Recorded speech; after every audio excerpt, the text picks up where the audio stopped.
Boa tarde. Texto 4. A formação docente. Conhecimento como teoria e prática da autonomia.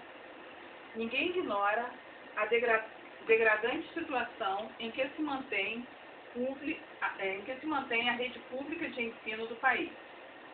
Apesar, porém, da ausência de investimentos na tão debilitada infraestrutura material e humana das escolas, de todos os obstáculos que o esfacelamento familiar, a violência social crescente e o descaso para com a infância acarretam para a socialização dos alunos que ali chegam, do acúmulo de problemas provenientes da sua vida urbana, além das péssimas condições que caracterizam a carência docente, os baixos salários conduzindo à necessidade de extenuantes jornadas de trabalho, apesar de todas essas circunstâncias tão agravantes, é em geral a frágil formação dos professores que a maioria recorre, quando se trata de buscar as responsabilidades pelo fracasso escolar.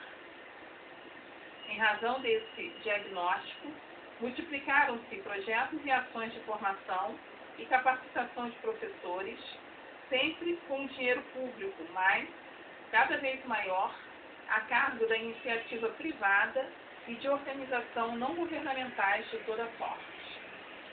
Em geral, propõe-se aos professores a aquisição de novas teorias, métodos e técnicas, que supostamente os capacitarão a partir dali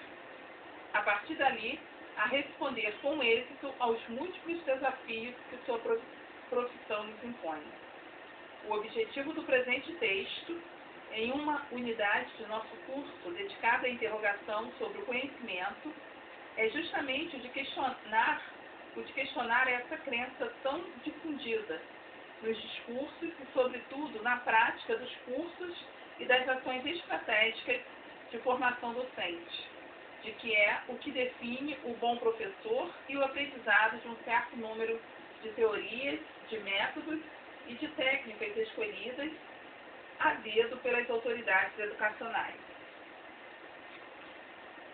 Pretende-se aqui propor que, mais importante do que conhecer muitas teorias, é, para o professor, tomar consciência de sua autonomia, de seu poder de criação, já que essa consciência é a condição indispensável para que o professor assuma sua própria autoformação, buscando e reivindicando por aquilo que precisa para exercer dignamente sua tarefa.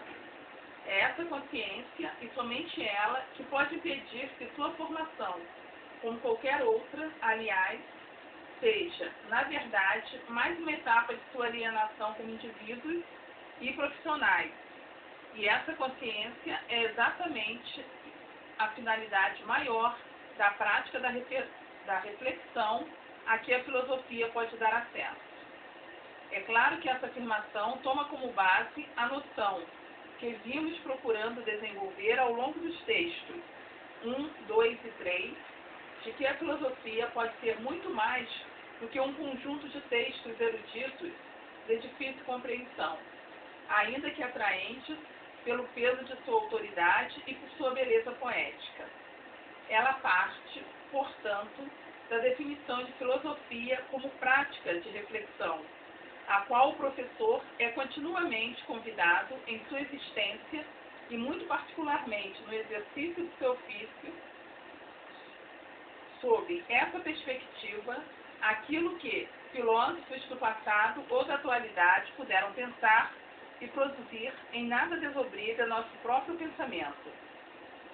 Antes, pelo contrário, sua contribuição é importante e grandiosa na medida e exatamente na medida em que, a cada vez, ao invés de se impor como um caminho pronto a ser seguido, ela é apoio e é inspiração na busca dos próprios caminhos.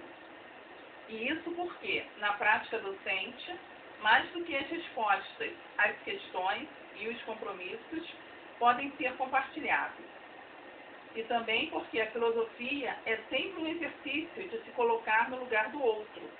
Ela ensina a desconfiar do próprio ponto de vista, para buscar a perspectiva do outro, para apropriar-se de sentidos que vêm dos outros, teóricos, colegas, alunos. Nessas condições, qualquer reflexão sobre a escola pública, sobre a ação e a formação docente, deve ter como referência central o projeto de autonomia, que sempre é concomitantemente individual e coletivo. Volta-se, assim, sempre a mesma interrogação: como considerá-los fáceis exigências de uma prática autônoma? É curioso que o povo que inventou a cidadania, não a palavra, mas a noção, jamais elaborou uma teoria acabada sobre ela. Para os atenienses, que inventaram pela primeira vez a democracia, a ideia parecia absurda. A eles, que fizeram da cidadania o objeto de uma constante reflexão, jamais ocorreu transformá-la em um saber especializado, para maior desgosto de Platão e sua escola. No entanto, a tese de que se devia reconhecer os filósofos como especialistas em política só viu a luz quando a democracia ateniense havia já entrado em decadência e a polis se preparava para ser dominada por outros povos, pois a democracia pregava justamente o contrário. Ela se devia como o regime. Ela se definia como o regime para o qual todos os cidadãos deviam ser dados como politicamente iguais, como um regime que não comportava especialistas em política. Todos eram igualmente habilitados para tomar parte nas assembleias, não pelos conhecimentos de que dispunham ou pelo diploma que ostentavam, mas pelo simples fato de serem cidadãos. A cidadania era, mais do que qualquer outra coisa, definida como uma prática, exercício continuado de deliberação, de criação de leis e de instituições, de reflexão e de discussão, de muita discussão. A cidadania era, como já se disse, pertencimento, mas não pertencimento a um Estado qualquer, pertencimento a uma comunidade política, comunidade de invenção e de deliberação. É claro que essa prática instruía e educava os cidadãos, e os gregos diziam que era a polis. Era a comunidade que educava os cidadãos. Porém, a igualdade política não era uma consequência do domínio de um saber. Ela era a consequência da afirmação absoluta da igualdade política dos cidadãos. Na antiguidade, até a escola platônica, a democracia jamais foi vista como um regime de especialistas em política ou um regime das melhores decisões. Ela era o regime das decisões mais legítimas. Pode-se dizer, assim, que na Atenas antiga, o cidadão era aquele que participava ativamente daquilo que parecia para a comunidade política o maior valor, sua própria criação. A cidadania era uma prática definida por leis, procedimentos, normas, hábitos que os cidadãos criavam, uma prática de autonomia. Autonomia significa: cada homem é capaz de se autodeterminar, de deliberar sobre sua existência e de participar da deliberação sobre a existência comum. Em outras palavras, se não há teoria acabada, é porque a cidadania vai sendo definida pela prática comum da cidadania. Por isso, no que se refere à política, o cidadão sabe que não recebe de Deus ou dos deuses, nem do passado ou da tradição, nem de um especialista ou de um sábio, suas verdades e seus sentidos. Todo homem é capaz de refletir sobre o que considera que é justo e o que acredita que deva ser a verdade. É isso que a democracia defende. Hoje, a situação se inverteu. Produziram-se muitas teorias e especialistas em políticas, mas reduz-se cada vez mais à prática de participação, que, para os gregos, era o essencial. A cidadania passou a designar uma série de coisas, direitos e deveres definidos por leis, de cuja instituição os indivíduos comuns nunca participam. Apenas os especialistas, inserção no mundo do trabalho ou no mundo do consumo, reivindicação de interesses particulares, etc. Perdeu-se no esquecimento em algum ponto da história a noção de que o cidadão é aquele que participa em pé de igualdade na construção da comunidade política. Perdeu-se a noção da autonomia na comunidade do trabalho e na comunidade de consumo. Os indivíduos nunca são iguais aos especialistas e os outros, os que podem mais e os que podem menos.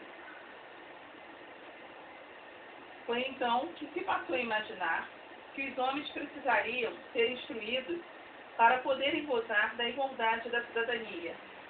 Imagina-se que o indivíduo deve saber o que é a cidadania, para depois vivê-la. E a escola pública é o fruto dessa concepção autoritária. Mas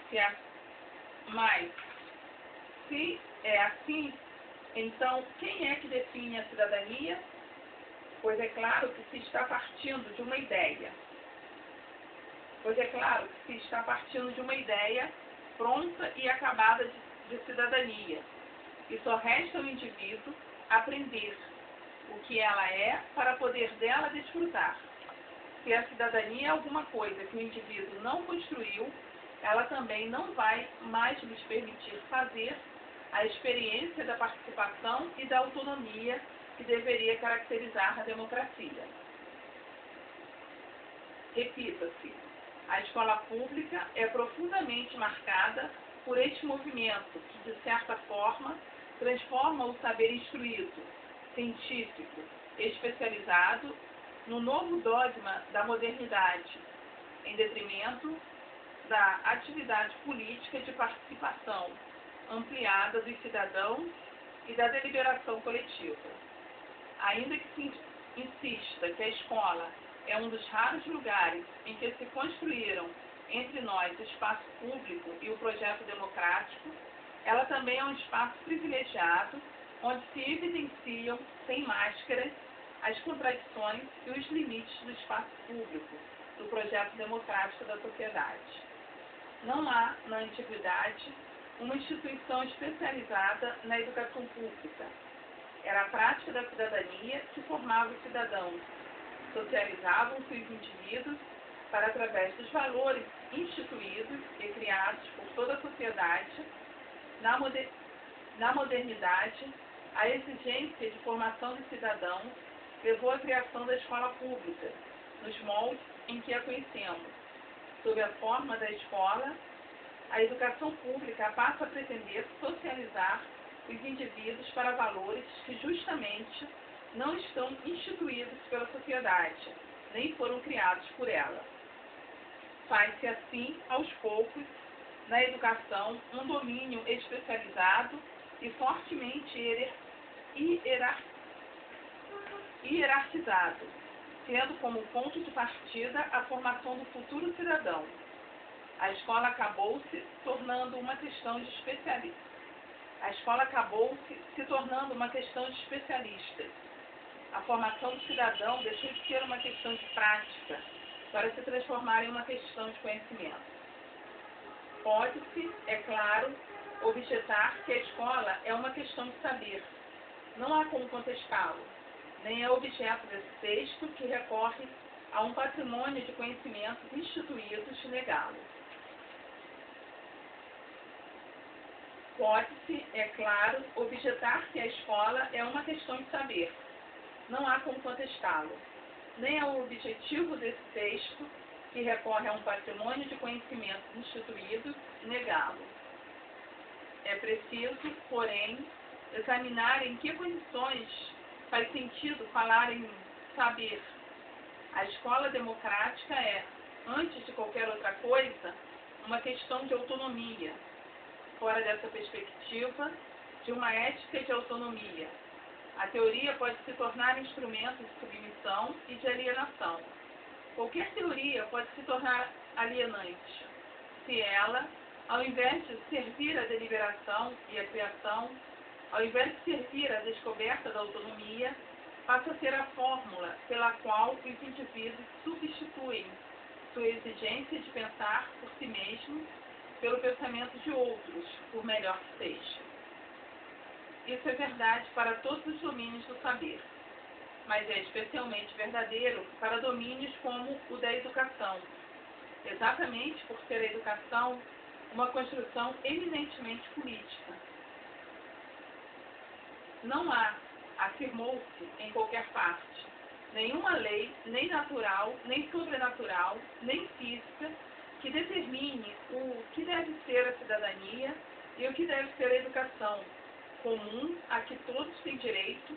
Por isso mesmo, o sentido do que é a cidadania, o sentido do que achamos que deva ser a cidadania, o sentido do que achamos que deva ser a educação comum é constituído.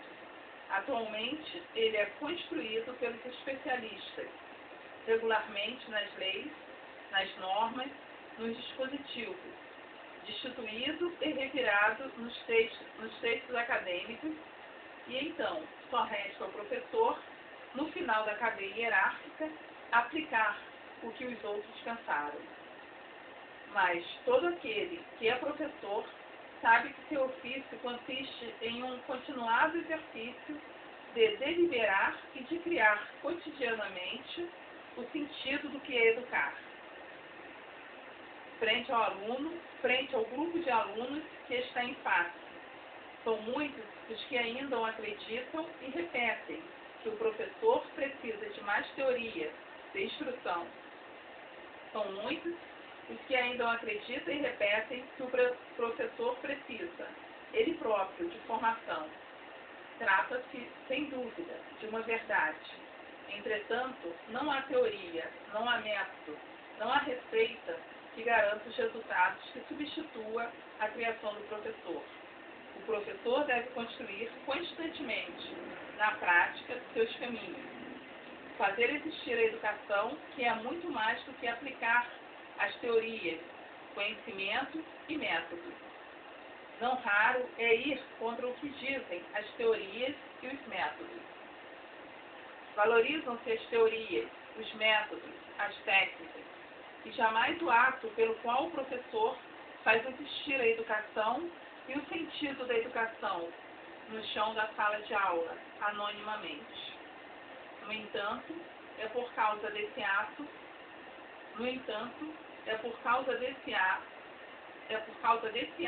milhares de vezes repetido no cotidiano, que existem as teorias, e os métodos e as técnicas, e não ao contrário, como se pode até imaginar. Repita-se, é porque há a educação como prática que pode haver teoria e método educacional, e não ao contrário. Mas como poderia um professor que não acredita e não pratica sua autonomia se interrogar e ajudar a construir a autonomia de outros? Assim, a educação democrática envolve necessariamente duas autonomias, a do professor, tanto quanto a do aluno. Fala-se muito da autonomia do aluno, mas raramente se fala da autonomia do professor. No que consiste ela? Em que condições ela pode ser mais do que apenas uma teoria, por bonita e nobre que seja, uma prática? Teoricamente, pode-se discorrer por muito tempo sobre a escola pública e sobre a cidadania.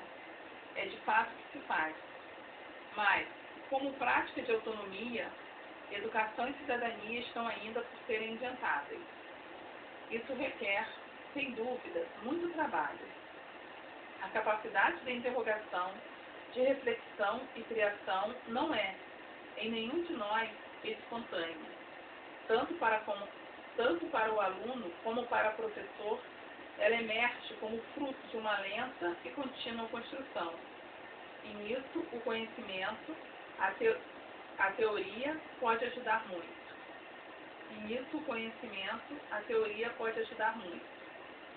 Mas a autonomia não é uma experiência interior, um sentido. ela é uma prática que, de certo, exige a adesão interior e pessoal, mas que é apenas uma miragem, que não se constroem como uma experiência comum, pública. Pois é claro que a autonomia do professor público não significa que ela pode fazer o que quiser, sem prestar contas a ninguém, justamente porque sua função é pública. Todo professor tem o dever de prestar contas de suas interrogações, de suas descobertas, de sua experiência, de suas decisões. Primeiramente aos próprios alunos e à sociedade, mas também a seus colegas. Essa prestação de contas é o que torna a criação dos sentidos da educação e da cidadania uma obra coletiva. É ela que transforma o espaço escolar num coletivo instituinte. É ela que dá visibilidade à atividade autônoma de construção desse sentido, sem os quais educação e cidadania permanecerão entre nós apenas teorias.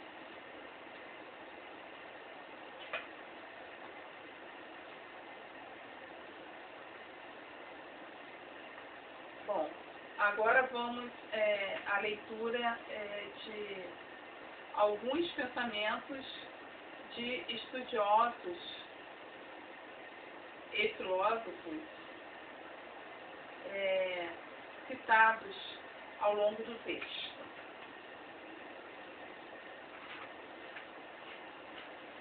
Ao longo dos textos, Cornelius Castoriadis: não posso acordar uma bela manhã com uma ideia contradizendo tudo o que eu pensava até então e apressar-me a desenvolvê-la, esquecendo de tudo o que foi anteriormente. Os passarinhos cantam inocentemente a cada manhã, mas são passarinhos e cantam o mesmo canto. Assim também, não posso ignorar o fato de que o meu pensamento, por mais original que o julgue, não passa de uma ruga, ou melhor, de uma onda, no imenso rio social histórico que surgiu na Jônia há 25 séculos. Estou colocado na dupla injunção: pensar livremente e pensar sobre a sujeição da história. Castoriadis C. O fim da filosofia? E As Encruzilhadas do Labirinto 2, Rio de Janeiro, Paz e Terra, 1992, página 245. Assim, nascimento da filosofia e nascimento da democracia não coincidem. Eles co-significam.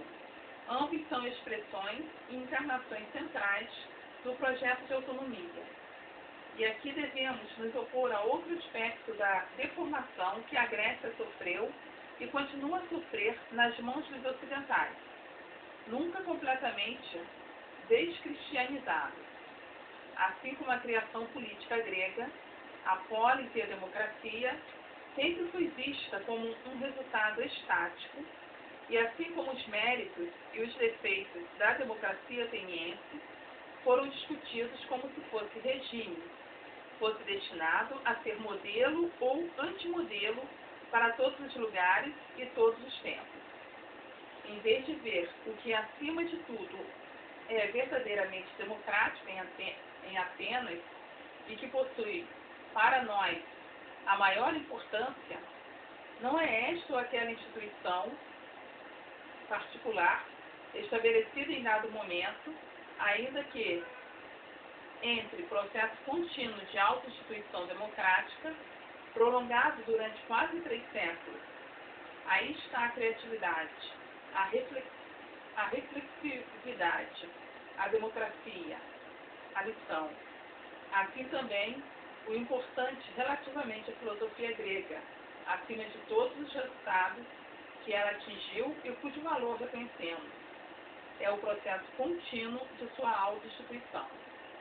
Idem ibid, página 247 a 248. Sócrates é o último filósofo cidadão e o demos dos atenienses. Não é mais o demos dos séculos 6 dos séculos 6 e 5 a.C. Pode aparecer paradoxal que o período de decadência, que começa então, tenha produzido dois dos maiores filósofos que já existiram, Platão e Aristóteles. Ainda que o matricida Platão tenha sido educado e formado na democracia, com Platão começa a torção e distorção platônica que dominou a história da filosofia, ou pelo menos a sua corrente principal. O filósofo deixa de ser um cidadão, sai da polis, coloca-se acima dela e diz às pessoas o que devem fazer, deduzindo isso de sua própria episteme. Procura que crê que encontra uma ontologia unitária, isto é, uma ontologia teológica. Idem, páginas 248 a 249. Hannah Arendt. Na experiência da polis, que, com alguma razão, tem sido considerada o mais locais dos corpos políticos, e mais ainda na filosofia política que dela surgiu, a ação e o discurso separam-se e tornam-se atividades cada vez mais independentes. A ênfase passou da ação para o discurso, e para o discurso como meio de percussão, não como forma especificamente humana de responder, replicar e enfrentar o que acontece ou o que é feito. O ser político, o viver numa polis, significa que tudo era decidido mediante palavras e persuasão, e não através de força ou violência. Para os gregos, forçar alguém mediante violência, ordenar ao invés de persuadir, eram modos pré-políticos de lidar com as pessoas, típicos da vida fora da polis, característicos do lar e da vida em família, na qual o chefe da casa imperava com poderes incontestáveis e despóticos, ou da vida dos impérios bárbaros da Ásia, cujo despotismo era frequentemente comparado à organização doméstica. Arendt, Hannah, A Condição Humana, 8ª edição, Rio de Janeiro, Forense Universitária, 1997, página 35. Patrícia Canivete. A cidadania define o pertencimento a um Estado. Ela dá ao indivíduo um status jurídico, a qual se liga direitos e deveres particulares. Esse status depende das leis próprias de cada Estado, e pode-se afirmar que há tantos tipos de cidadãos quanto tipos de Estado. O problema da cidadania, porém, não é apenas problema jurídico ou constitucional. Se provoca debates apaixonados, é porque coloca a questão do modo de inserção do indivíduo em sua comunidade, assim como a de uma relação com o poder político. A igualdade dos cidadãos implica a igualdade dos indivíduos em relação ao saber e à formação. Surge, enfim, a questão do tipo de educação do cidadão, assim definido. Essa educação não pode mais simplesmente consistir numa informação ou instrução que permita ao indivíduo, enquanto governado, ter conhecimento de seus direitos e deveres, para ele se conformar-se com escrúpulo e inteligência. Deve fornecer-lhe, além dessa informação, uma educação que corresponde à sua posição de governante potencial. Canivete, P. Educar o Cidadão, segunda edição, Campinas, Papiros, 1991, páginas 15 a 31. Essa autonomia resulta, portanto, de um acordo cujos termos são os seguintes: o adolescente compromete-se a obedecer incondicionalmente às ordens do adulto. Em compensação, este compromete-se a só ordenar o que for melhor para o aluno, o que é evidente, mas, sobretudo, compromete-se a prestar contas. A ordem dada será cumprida, mas, mais tarde, em momento propício, haverá uma explicação sobre as circunstâncias que justificavam o imperativo. A obediência apoia-se, portanto, fundamentalmente na confiança. O indivíduo obedece porque sabe que não lhes impõe nada que ele mesmo não possa compreender e querer. Se sua impetuosidade e inexperiência não impedissem de perceber a situação e avaliar os perigos. Danivete P. Educar o Cidadão, segunda edição, Campinas, Papiro, 1991, página 37. Aristóteles. Como vimos, há duas espécies de virtude, a intelectual e a moral. A primeira deve em grande parte sua geração e crescimento ao ensino, e por isso requer experiência e tempo. Ao passo que a virtude moral é adquirida em resultado do hábito, de onde o seu nome se derivou, por uma pequena modificação dessa palavra, do grego ethos, e sua derivação etiqueta. É evidente, pois, que nenhuma das virtudes morais surge em nós por natureza, visto que nada que existe por natureza pode ser alterado pelo hábito. Por exemplo, a pedra que por natureza se move para baixo não pode adquirir o hábito de ir para cima, ainda que tentássemos adestrá-la jogando-a 10.000 vezes para cima. Nem tampouco poderíamos fazer com que o fogo adquirisse o hábito de mover-se para baixo. Nem qualquer coisa que por natureza se comporte de certa maneira pode ser habituada a comportar-se de forma diferente. Não é, portanto, nem por natureza, nem contrariamente à natureza, que as virtudes se geram em nós. Antes devemos dizer que a natureza nos dá a capacidade de recebê-las, e tal capacidade se aperfeiçoa com um hábito. Aristóteles, Ética a Nicômaco, São Paulo, Martin Clair, 2002, página 40.